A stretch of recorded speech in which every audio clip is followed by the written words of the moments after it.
to my soul. The bitter old woman. The woman who worked 12-hour days cleaning strangers' homes to put her through college.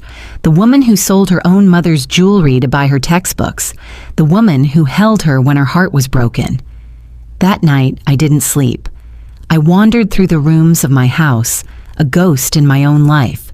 I traced the faint pencil marks on the doorframe, charting Clara's growth from a toddler to a young woman. I looked at photos of us, my arms wrapped around her, both of us beaming with a love I now knew was a lie.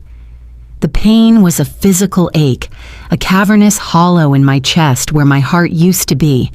Have you ever felt a love so profound that its betrayal feels like a physical death? That was my reality. But as dawn broke, something shifted inside me. The grief began to harden into something else, a cold, relentless determination. As the first rays of sun filtered through the kitchen window, I rose.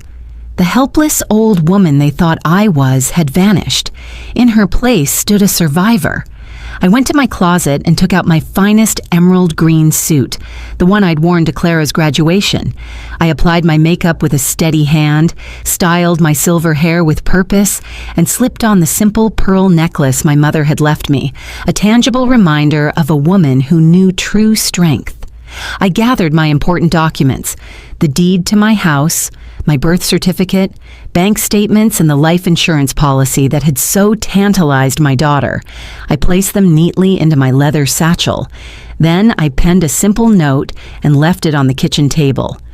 Gone out on personal business. Back this afternoon.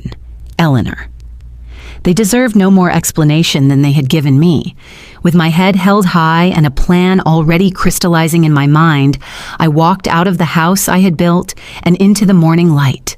Clara and Mark were still asleep, dreaming of their ill-gotten future, completely unaware that their carefully laid plans were about to be obliterated by the very woman they had written off.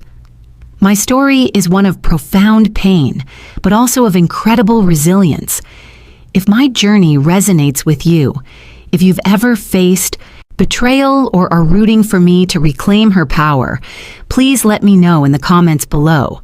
Your engagement fuels these narratives.